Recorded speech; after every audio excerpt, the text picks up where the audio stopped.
Oke, Assalamualaikum warahmatullahi wabarakatuh.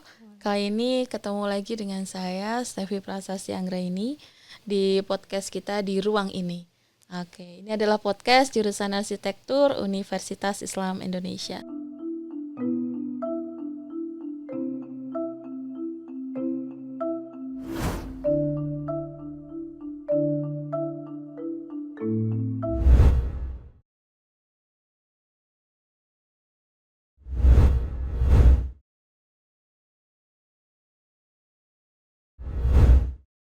Oke, kali ini saya akan membawakan beberapa topik yang cukup menarik. Sebenarnya kita melihat dari fenomena yang sekarang lagi hits gitu ya, yaitu berkaitan dengan buku Broken Strings gitu ya. Lalu apa hubungannya dengan jurusan arsitektur? Nah, di sini kita memulai dengan judul podcast yaitu Broken Strings dan Ruang Aman. Nah, kali ini kita kedatangan dua pembicara yang cukup menarik nanti akan berbicara gitu ya. Yang pertama adalah Mbak Triana Anugrah Anggraini. Halo Mbak Triana. Halo Bu Stevi. Apa kabar? Alhamdulillah baik. Oke. Nah, lalu Mbak Triana ini adalah alumni arsitektur UII gitu ya. Nah, sebelumnya itu ikut tugas akhir dengan saya gitu ya. Nanti kita cerita dulu lah nanti kenapa sih masuk di podcast ini gitu ya. Nah, pembicara yang kedua itu adalah Ibu Faiz Alfi, RMPASI, psikolog klinis. Nah, selamat pagi Bu Alfi. Assalamualaikum. Waalaikumsalam, selamat pagi. Nah, ini mungkin ini ya pemirsa atau yang menonton podcast ini kok ada psikolog klinis ya di sini? Apa hubungannya sama jurusan arsitektur ya? Nah, kita nanti bisa mengulik ya. Nah, sebenarnya saya introduction dulu lah ya. Sebenarnya apa sih hubungannya Broken String sama Ruang Aman? Apa Mbak Triana sudah baca bukunya yang lagi hits sekarang ini? Alhamdulillah sudah ya Bu, kebetulan tapi belum sampai selesai seperti itu. Oke. Ya. Kalau Bu Alfi sendiri sudah baca atau bagaimana Bu? Ya, sudah sih, sudah baca dan ya fenomenanya sebenarnya sudah banyak terjadi ya. Alhamdulillah kemudian dibukukan dan cukup menarik ya. Oke, sebenarnya tapi di sini di podcast ini kita tidak membahas isi dari buku itu ya. Tapi kita ingin melihat fenomena itu lalu hubungannya sama ruang gitu ya. Atau kita langsung coba katakan sebagai ruang aman itu apa gitu ya. Nah, kalau saya melihat misalnya ya, kalau kita lihat di buku itu gitu, relasi antara ruang rasa aman gitu ya yang ada di rumah itu mungkin menjadi sesuatu yang dipertanyakan. Ternyata rumah sendiri itu belum tentu juga aman ya. Terus bagaimana kita membuat rumah kita sendiri itu jadi ruang yang aman gitu. Kalau fenomena ini kita lihat banyak orang yang mulai muncul padahal sebenarnya yang tadi dikatakan Bu Alfi bahwa fenomena itu sebenarnya sudah lama gitu ya, sudah banyak gitu. Tapi gara-gara ini, ya, gara-gara buku ini tuh ternyata orang menjadi aware lagi. Nah, kita di sini ingin membahas itu. Jadi gimana sih caranya secara ini ya dari sudut pandang dua expert gitu ya. Wah, ini dari desainer dan dari psikolog itu sendiri. Nah, di sini sebenarnya kita melihat ruang aman ini ada hubungannya sama bagaimana trauma, ketakutan gitu ya. Lalu ada rasa kontrol, privasi dan lain sebagainya. Yang kalau di desain ini Bu Alfi ya, mungkin saya introduction dulu. Kita ada yang namanya konsep ruang aman gitu ya, yang berakar dari teori defensible space oleh Oscar Newman yang disebut dengan CPTED atau Crime Prevention Through Environmental Design atau CPTED gitulah ya. Nah, di sana itu ternyata membahas banyak hal tentang konsep ruang aman itu sendiri. Nah, di sini, ini Mbak Triana ya. Ini yang menarik. Jadi kenapa saya mengajak Mbak Triana untuk podcast ini. Sebenarnya saya tertarik dengan tugas akhirnya Mbak Triana. Kebetulan Mbak Triana ini dulu tugas akhir sama saya. Gitu ya Mbak Triana ya? Iya, betul Bu. Coba Mbak Triana sebutin atau inilah kenapa sih di tugas akhirnya itu mengambil topik yang ini ada kaitannya dengan ruang aman ini. Topiknya apa dan bagaimana? Coba Mbak Triana. Iya, baik. Sebenarnya awal dari berangkatnya kenapa saya pilih isu ini ya Bu. Awalnya tuh triggernya udah dari semester 6 Bu. Dari perancangan sebelumnya saya juga udah pernah ngambil terkait women shelter juga. Cuma isunya itu beda. Nah untuk di tugas akhir ini kebetulan saya sangat concern dengan isunya karena saya juga sebagai perempuan ya Bu gitu. Dan saya dari bidang arsitektur apa yang bisa saya berikan gitu dari sisi arsitektur untuk mendukung isu-isu yang seperti ini seperti itu. Nah saat itu saya tertarik dengan isu KDRT seperti itu. Jadi waktu awal ngambil isu itu jadi kepikiran buat bikin women shelter ini gitu Bu. Oke, menarik. Kalau kita lihat sendiri ya judul tugas akhirnya Mbak Triana itu adalah Resilience Center, perancangan Women Center dengan aspek keamanan berdasarkan prinsip crime prevention through environmental design di Kabupaten Semarang. Iya betul. Nah, ini sebenarnya ada di linknya di Dspace UI ya kalau mau baca lebih lengkap ya. Tapi sebenarnya poinnya adalah dia mengambil topik yang sebenarnya cukup menantang juga untuk didesain. Karena gimana caranya melihat sisi aman dari ruang yang itu dari aspek psikologis ya. Mungkin Bu Alfi nanti bisa cerita gitu ya.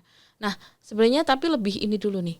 Kira-kira itu sebenarnya yang paling disoroti dari desain dari ruang aman itu apa ya? Mungkin dari ruang aman itu kan sebenarnya udah banyak ya Bu.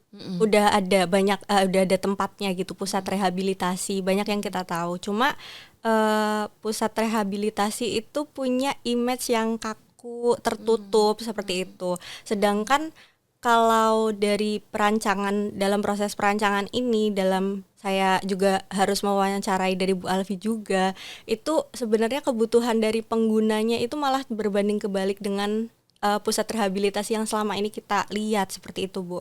Jadi dari perancangan ini tuh saya niatnya untuk membangun atau menciptakan sebuah rumah aman yang tidak mengintimidasi gitu. Kemudian bagaimana saya itu bisa sebagai arsitek bisa merespon kebutuhan dari penggunanya. Karena dari saya sebagai arsitek juga harus belajar bagaimana pola atau karakter kehidupan yang ada di dalam si shelternya itu nanti seperti itu. Oke, menarik ya. Jadi ternyata desain itu juga sangat luas sekali untuk korelasinya dengan disiplin ilmu yang lain. Salah satunya seperti di psikologi gitu ya. Iya. Nah, jadi kalau kita lihat bahwa desain itu tidak hanya fisik ya. Betul. Nah, kira-kira pesannya apa nih kalau ruang aman itu kayak apa sih? Desain itu. Oh iya. Jadi kalau saya itu kemarin yang saya highlight dari wawancara sebelumnya kan saya juga wawancara dengan Bu Alfi bahwa ternyata sebuah fasilitas itu tidak hanya sebuah bangunan aja gitu Bu. Tapi bagaimana apalagi ini sebagai resilience center, sebagai women shelter seperti itu, bagaimana orang yang di dalamnya itu bisa merasa nyaman, kemudian mendukung untuk proses rehabilitasinya itu Bu. Karena kan untuk dari sisi arsitektur berarti saya juga harus mencari bagaimana ya dari elemen arsitektural ini yang bisa mendukung prosesnya. Karena kalau yang saya dapat dari wawancara Bu Alfi itu yang namanya proses rehabilitasi itu faktor penyembuhannya itu nggak hanya dari sisi oh ini ada fasilitas nanti di dalamnya ada gini, tapi bagaimana semuanya itu bisa menjadi sebuah environment yang mendukung si rehabilitasinya itu Bu. Oke, cukup menarik. Jadi ini kalau kita lihat Mbak Triana ini tidak hanya mendesain sendiri, ternyata juga melakukan ini ya wawancara ke expert. Nah di sini nih sebenarnya ini tuh awalnya adalah saya merasa bahwa kayaknya Mbak Triana itu perlu belajar lebih dalam sedikit lah, walaupun ini di tugas akhir tidak membahas psikologi yang kuat ya Bu ya, tapi paling enggak ada latar belakang apa sih kalau misalnya kita wawancara dengan psikolog itu seperti apa gitu. Nah jadi di sini saya merekomendasikan Bu Alfi ini gitu ya untuk mewawancara. Nah disinilah kaitannya kenapa Bu Alfi ada di sini, karena saya ingin tahu juga sebenarnya ruang aman itu kalau dari sisi ini ya sudut pandang psikologi itu seperti apa ya Bu ya? Apakah ruang aman itu harus yang begini, harus yang begitu, ataukah topik ini juga mungkin sudah lama gitu ya dilihat dari ini ya. Lalu sekarang perkembangannya ruang aman itu seperti apa gitu. Kira-kira gimana Bu? Apakah ruang aman ini adalah bagian yang memang harus di apa ya? Dibuat, didesain untuk mungkin di setiap rumah atau di apa atau yang paling dekat di rumah sendiri gitu. Atau udah ke fasilitas yang lain gitu, Bu Alfi. Ya, baik, Masya Allah, luar biasa ya temanya dan ya semoga kedepannya menjadi apa ya, sesuatu yang bisa menunjang ya kesehatan mental seseorang. Jadi memang eh alhamdulillah ya isu kesehatan mental itu sekarang ini sedang banyak dibicarakan ya, di mana kami sebenarnya menunggu-nunggu nggih, saya dan kemudian rekan-rekan psikolog karena memang eh mau tidak mau ya kesehatan mental itu kan sangat berhubungan ya dalam kehidupan sehari-hari ya, termasuk luar biasa ini penelitiannya Mbak Ana ini ingin membantu nggih atau membuat desain yang kemudian menarik yang kemudian bisa dipakai untuk rehabilitasi karena memang ya saya pribadi juga melihat gitu ya banyak tadi nggih seperti Mbak Triana sampaikan tempat-tempatnya itu dalam tanda kutip kaku ya, kurang apa ya memadai gitu nggih. Padahal kalau dari kami ya untuk membantu beliau-beliau ya kemudian penyintas kekerasan ya baik itu untuk wanita maupun itu untuk anak-anak kita itu perlu nih Bu Stevi untuk membantu mereka menggunakan fasilitas di mana nantinya harapannya terapi psikologis yang kami berikan itu bisa membuat para penyintas kekerasan ini bisa sembuh ya traumanya gitu ya dari problem psikologis yang dihadapi. Nah, misalnya ini Bu Stevi, ketika kemudian kami harus membantu para penyintas ini, kadang kan ada yang namanya ya kami ada terapi eh, bermain misalnya untuk anak ya, karena kan eh apa ya konsennya memang kasus kekerasan ini ya terjadinya lebih banyak presentasinya pada wanita dan anak-anak ya walaupun kita tahu juga ya laki-laki juga bisa menjadi korban gitu ya akan tetapi memang lebih banyak kemudian yang menjadi korban adalah wanita dan anak-anak. Nah ini untuk anak-anak itu kadang kami butuh nih Bu Stevi tempat untuk terapi bermain. Nah ini kan sangat berhubungan sekali ya dengan teman-teman yang kemudian di prodi arsitek ya untuk membuat gimana sih tempatnya agar bisa menarik, tempatnya agar bisa nyaman untuk anak-anak kemudian melewati tahapan terapi tersebut gitu ya. Untuk mungkin untuk orang dewasa ya, untuk wanita maupun untuk laki-laki kita kadang juga membutuhkan ruang. Misalnya nih terapi ada terapi pasir. Jadi hubungannya nanti dengan art terapi ya. Ada mungkin ada yang bukan mungkin bisa jadi terapi musik gitu ya. Ada juga mungkin yang menggunakan eh, meditasi, yoga gitu kan butuh tempat yang di apa ya digunakan untuk membuat seseorang itu bisa nyaman ketika melakukan terapi tersebut. Jadi memang eh, kalau untuk kebutuhannya ya harapannya bisa lengkap ya Bu Stevi, tapi kita juga mungkin dari teman-teman arsitek juga memikirkan apa ya ruangannya itu misalnya ya ada luasnya seberapa dulu ya ini kira-kira yang urgent yang mana. Kalau kalau saya ya kalau dari kami mungkin ya saya mewakili rekan-rekan psikolog itu yang utama sebenarnya adalah ruang konsultasi ya. Karena memang proses terapi ya dari sisi psikologi itu butuh untuk lebih banyak sharing ya berbicara.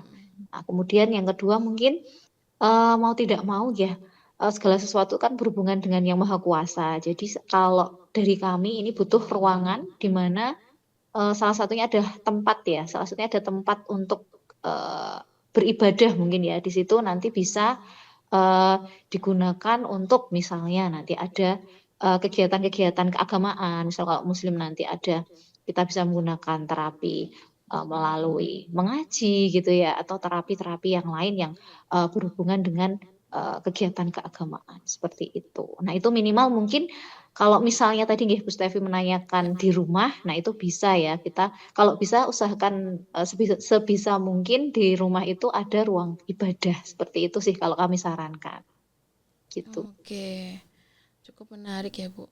Jadi kalau kita lihat sebenarnya kemarin Mbak Triana juga membuat beberapa rencana ruang-ruang ya, Iya, betul. yang itu saat sebelum wawancara dan setelah wawancara itu ada perubahannya. Iya, banyak sekali, Bu. Nah, kira-kira apa yang bikin challenge gitu? Oh. Awalnya tuh dikira ya ini standar aja, tapi ternyata saat kita wawancara mungkin ada perubahan nih, ruangnya ternyata harusnya begini.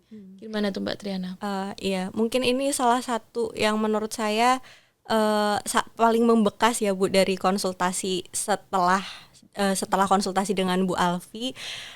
Saya itu notice kalau ternyata membangun satu ruang aja itu detailnya banyak sekali Bu, banyak banget, banyak sekali yang harus diperhatikan. Salah satunya yang tadi Bu Alfi bilang adalah ruang konsultasi, bahwa ruang konsultasi dari pemilihan kursinya aja itu dipikirkan sebegitunya gitu. Karena kan memelajari dari pola atau karakter dari penyintas yang saat itu konsultasi itu emosional seperti itu. Jadi lebih baik menggunakan kursi yang seperti sofa gitu untuk agar saat sesi konsultasi itu terasa lebih nyaman, dan kalau bisa itu bisa direbahkan. Dan ini menurut saya sangat relate dengan perkataan Rasulullah SAW, di mana saat kita marah itu kan lebih baik duduk, kemudian jika duduk nanti marahnya hilang, kalau masih belum hilang nanti bisa tiduran seperti itu. Dan di situ itu menurut saya sangat membekas gitu saat wawancara dengan Bu Alfi seperti itu. Oke, ya sebenarnya cukup menarik ya kalau buat saya sebagai dosen pembimbing dengan topik yang ini. Sebenarnya challenge juga, awalnya juga nanya beneran nih pakai topik ini gitu ya. Iya. Karena sebenarnya sekarang ini ya, karena itu kan bukan psikologis, itu kan bukan sesuatu yang kayaknya bisa dilihat secara fisik ya Bu Alfi ya.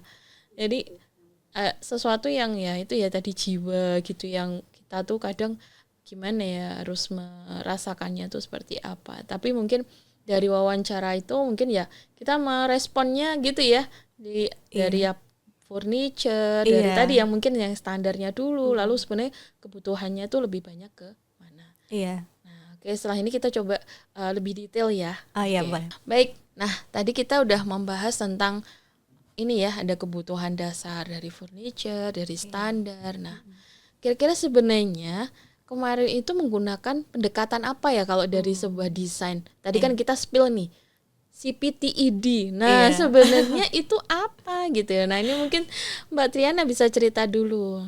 Iya. Jadi sebenarnya pendekatan CPTED ini saya baru masukkan setelah proses desain brief, di mana di situ banyak masukan juga dari dosen penguji. Kemudian dari Bu Stevi menyarankan saya juga untuk langsung berkonsultasi dengan Bu Alfi seperti itu, karena ternyata pada sesi pada desain brief sebelumnya itu saya kurang mendalami terkait harusnya women shelter ini memperhatikan keamanan seperti itu Bu.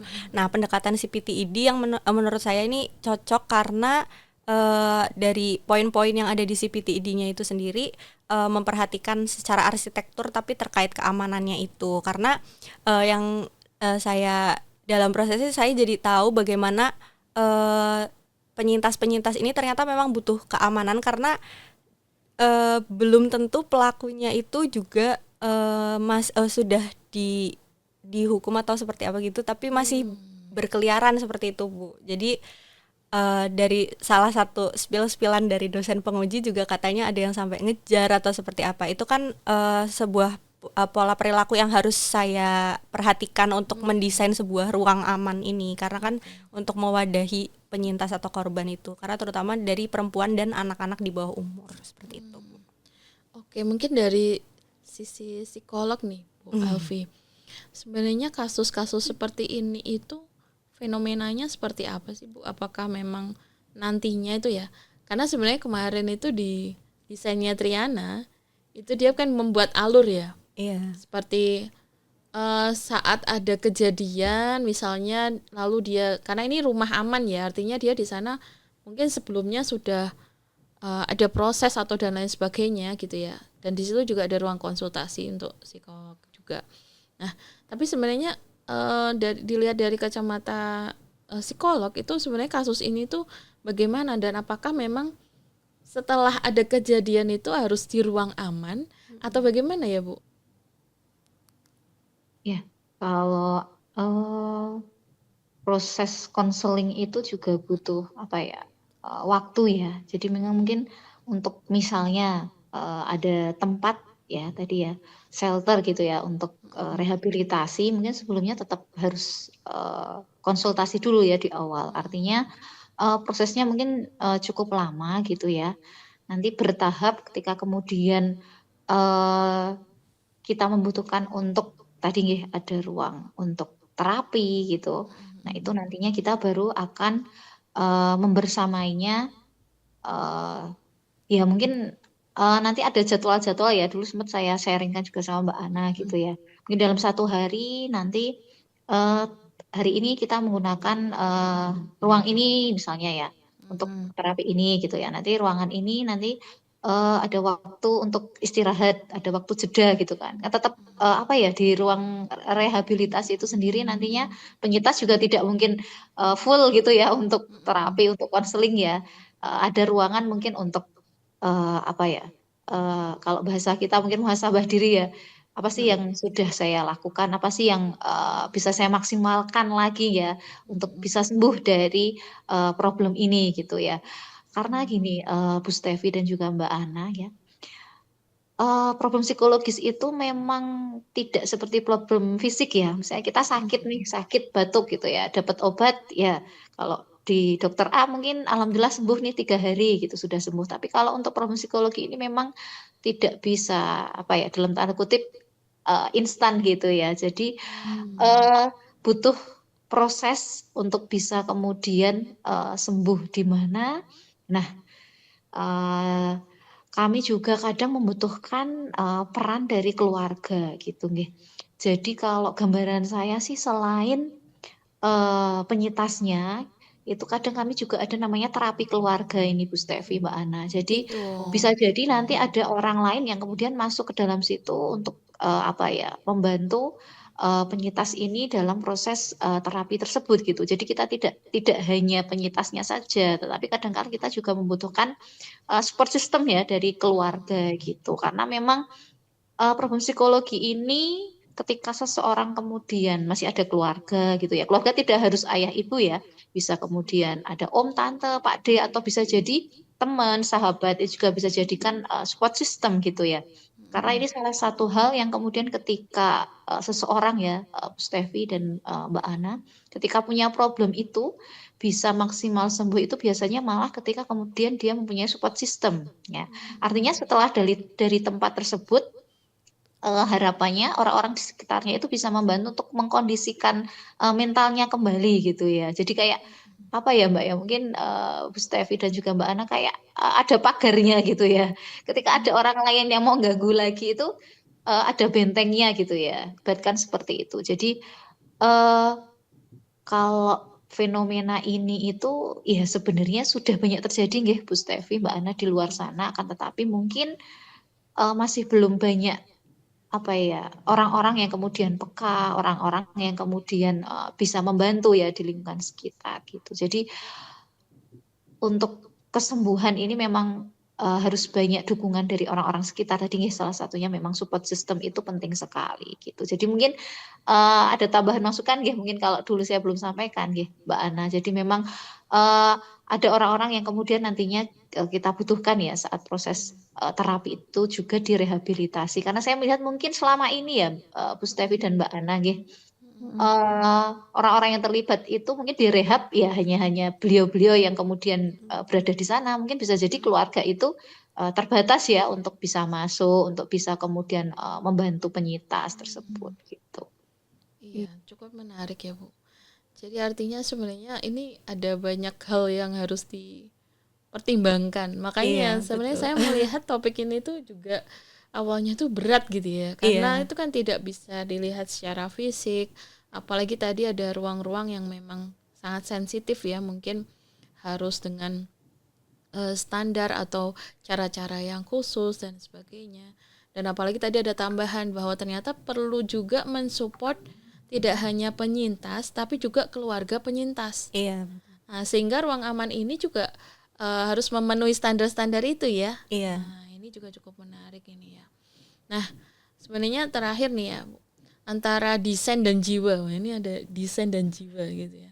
Kira-kira kalau Mbak Triana sendiri ya melihat desain dan jiwa ini yang paling berpengaruh terhadap desain itu pada poin apa? Mungkin saat mendesain apa gitu.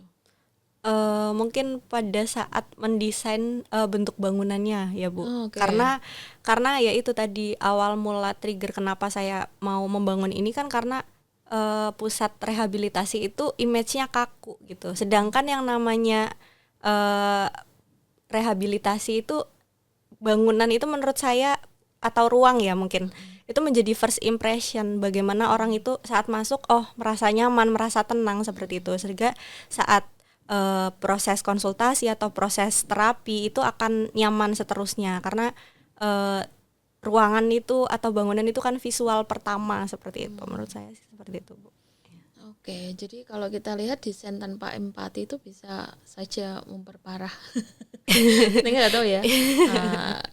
Hal yang lain atau ada paling tidak membuat desain itu punya andil ya untuk menciptakan pengalaman ruang yang lebih baik. Iya. Nah, jadi ada tadi ya ruang healing yang baik dan sebagainya. Iya betul. Kalau menurut Bu Faiz sendiri nih mungkin terakhir ya ini ya kaitannya dengan ruang tadi. Kira-kira terapi tanpa ruang aman itu apakah sulit atau sama ini ya kita memang secara ini ya mungkin psikolog secara ini sudah membuat ruang-ruang yang memang standarnya tuh harus seperti ini gitu. Kan ini mungkin kita kan berkembang ya desain ya. Apalagi kalau mungkin di psikolog, mungkin nanti kalau di arsitek ada riset gitu misalnya gitu ya. Berkaitan tentang ini kan bisa berkembang karena kalau kita lihat arsitek-arsitek zaman dulu tuh juga banyak sekali Bu Alfi nih membahas tentang ini ya kedekatan antara ruang dengan psikologi gitu ya. Dan banyak hal sampai yang terakhir memang berkaitan dengan mental health itu sendiri. Gimana caranya membuat ya ruang itu aman. Tadi ada lengkungnya, lalu ada cahaya dan lain sebagainya, tapi tetap aman. Nah, kira-kira menurut Bu Alfi sendiri nih gimana nih? Apakah memang ruang ini harus dioptimalkan gitu ya, lebih aman atau bagaimana?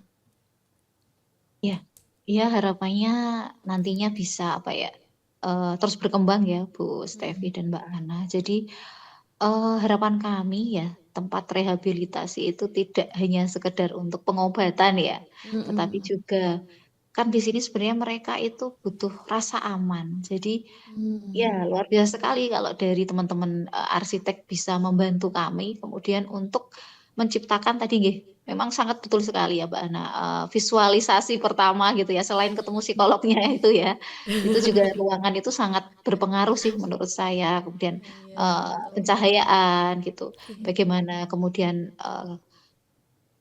penyintas juga nyaman gitu ya. Mungkin kalau di daerah Jogja misalnya kan panas ya biasanya, butuh harus ada AC, butuh harus misalnya harus kalaupun tidak ada sirkulasi udara lewat jendela misalnya seperti itu. Jadi memang utamanya kalau menurut kami pribadi ya, menurut saya dan mewakili teman-teman mungkin ya, itu memang tadi ya rehabilitasi itu tidak hanya sekedar untuk pengobatan, tetapi bagaimana ruangan tersebut harapannya nanti bisa memberikan atau mengembalikan kembali rasa aman bagi para penyintas karena memang dalam tadi nggih, kasus broken screen kan ini jadi ada kurangnya rasa aman ya pada diri penyintas tersebut. Nah, ini memang sangat penting sekali gitu ya. Artinya proses pemulihan itu sangat membutuhkan tempat di mana ruangan itu menjadi rasanya hangat gitu ya. Memang ini ya Bu Stevi dan juga Mbak Ana, Ya, memang agak sulit tadi benar sekali gitu ya. ya sulit Sulit sekali. untuk dibayangkan gitu ya hubungannya dengan jiwa itu seperti apa karena memang itu kan rasanya bukan non verbal visual tadi ya Iya, nggak betul. kerasa gitu ya. Ya pokoknya kita masuk ruangan itu rasanya nyaman hangat gitu, mungkin dari warna catnya gitu ya, kemarin kan sudah kita sharing ya Mbak Ana, mungkin warnanya kalem gitu ya, Iya, tidak warna yang kontras gitu ya, tidak betul. warnanya hitam gitu ya, nggak Iya. kita bayangkan gitu ya masuk ruangan kok mau konseling catnya hitam kan nggak jadi Oke. konsul ini misalnya seperti itu. Nah memang tadi nggih, eh, tujuannya harapannya tempat rehabilitasi yang didesain ini desain ruang ini bisa membuat penyintas itu eh, melalui proses pemulihan untuk kembali ya pulih dari traumanya misalnya ini adalah nyaman dan juga aman gitu sih Mas Stevi. Iya, poin penting ini, nyaman dan aman gitu ya. Jadi Jadi karena memang ini poin pentingnya tadi Mbak memulihkan rasa aman gitu ya Iya. dalam iya kasus betul. kekerasan itu yang terpenting di situ. Memulihkan. Ini ada kata kunci baru ini, mungkin untuk riset baru. Waduh. Berat nih kayaknya. Ini dulu mengawali tugas saya itu juga cukup berat. Ini beneran nih pakai topik Iya. ini gitu. Karena menurut saya dari beberapa angkatan tuh belum banyak yang membahas itu. Mungkin karena kesulitan kadang ya untuk memvisualisasikan tadi itu loh. Nyaman itu seperti apa gitu ya. Iya. Tapi ternyata banyak juga riset yang sudah membawa seperti itu, dan itu mungkin bisa jadi salah satu risetnya Mbak Triana itu untuk kedepannya. Oke, segmen terakhir ini, wah ini udah mau terakhir aja ya. Jadi menutup sebenarnya kita kan butuh tadi mau ngawali dengan fenomena itu, lalu ada kaitannya dengan ruang aman. Terus kita coba lihat kira-kira harapan kedepannya. Jadi sebenarnya perlu tidak ya ruang aman ini ya, terutama nih bagi wanita dan anak-anak. Menurut Mbak Triana gimana? Ya menurut saya perlu banget ya Bu, karena untuk proses penyembuhan itu menurut saya juga perlu sebuah ruang, karena kan dari Resilience Center yang saya rancang ini juga ada bagaimana bisa memberdayakan untuk korban-korbannya ini. Jadi jika ada wadah untuk mereka berproses untuk rehabilitasi yang tidak hanya maksudnya mungkin secara ekonomi juga bisa, secara sosial bertemu dengan teman-teman baru mungkin, kemudian secara ekonomi mungkin secara skill bisa ditambah, karena di dalam women shelter itu juga mewadahi untuk kita Berinteraksi. iya seperti itu Bu. Jadi menurut saya itu sangat penting sekali. Oke, nah kalau menurut Bu Alfi sendiri nih, jadi sebenarnya perlukah ruang aman bagi wanita dan anak-anak, gimana ini? Iya, untuk kasus apa tadi yang terkait dengan kekerasan ya sangat perlu sekali gitu ya. Nanti tadi hubungannya sama Mbak Triana yang sharing barusan bahwa memang kadang teman-teman ya, kalau kami mungkin jadinya terapi kelompok ya. Ada memang mungkin terapi yang bisa digunakan bersama, namanya tadi terapi kelompok. Mereka bertemu dengan sesama penyintas di mana akhirnya kemudian mereka tadi memulihkan kembali rasa aman, dan juga ya baiknya memang dari kemarin diskusi dengan Mbak Ana juga menambah skill-skill ya. Jadi memang ada ruangan khusus selain untuk pengobatan pemulihan, juga teman-teman yang mengalami penyintas ini juga kita berikan tempat untuk kemudian menambah skill ya. Iya betul. Setelah kemudian mereka sembuh gitu ya. Harapannya Iya. setelah dari rehabilitasi itu selain sembuh mereka juga ada tambahan keterampilan yang bisa membawa mereka untuk kembali beraktivitas seperti sedia kala. Seperti itu sih. Oke, menarik ya. Jadi saya simpulkan ya sangat perlu ya. Dan ini kalau kita lihat fenomena ini sudah lama sekali, dan sekarang kalau dilihat ya PDF-nya sampai ini ya dicari-cari gitu ya. Iya. Dan itu sangat mendesak gitu. Jadi kalau tadi saya headline ya, jadi bagaimana memulihkan atau memunculkan atau mengembalikan rasa aman itu dan nyaman tadi itu. Nah, ini saya juga ini ya mungkin sedikit melihat, karena saya juga baca bukunya tuh baru beberapa segmen aja udah kayak terasa tidak kuat gitu Bu Alfi ya membacanya, karena memang mungkin dia ini ya sangat lugas sekali menceritakan apa adanya dan sebagainya gitu ya. Karena saya lihat karena luka itu tidak selalu terlihat gitu ya, karena rumah itu tidak selalu aman. Wah, ini catatan buat kita ya. Iya. Dan karena setiap orang berhak hidup tanpa rasa takut. Saya lihat itu kayaknya kita tuh juga secara ini ya, kita sekarang ini semua hal sih, di dosen, mahasiswa, psikolog, profesional dan lainnya semua membutuhkan ruang aman itu. Apalagi kita sebagai wanita di sini ya, atau ibu dan anak-anak. Jadi saya rasa kita tuh punya hak untuk bisa mendapatkan ruang aman itu. Jadi secara ini paling tidak ini ya, ini dari background arsitektur tuh punya andil. Iya. Kira-kira bagaimana sih melihat dari sisi arsitektural. Nah, terima kasih Mbak Triana dan Ibu Faiz, Ibu Faiz Alfi ya, dipanggilnya Bu Alfi gini ya, atas ini ya banyak insight-nya, banyak diskusi. Sebenarnya ya kita sebenarnya ingin mengajak ya, kalau di jurusan arsitektur sendiri sebenarnya topik ini tuh juga menarik gitu ya, tapi ada tantangannya. Nah itu loh, ada tantangannya. Tapi sebenarnya topik ini tuh menurut saya memang ini akan menjadi topik-topik masa depan gitu loh. Karena memang fenomenanya seperti itu sekarang ini. Iya. Jadi harapannya nanti ke depannya mungkin kita bisa diskusi lagi berkaitan dengan topik-topik selanjutnya. Jadi terima kasih banyak sudah hadir di podcastnya Arsitektur UII gitu ya. Kalau saya kasih nama ini di ruang ini, biar nanti kita episode selanjutnya di ruang ini sama siapa gitu ya. Jadi terima kasih Bu Alfi, Mbak Triana atas waktunya dan ilmunya gitu ya. Kita diskusi, mudah-mudahan nanti kedepannya bisa kita diskusi lagi atau episode yang lain gitu ya. Oke, saya Stevi Prasasti Anggreni. Sampai jumpa di episode selanjutnya di Ruang Ini Podcast. Assalamualaikum.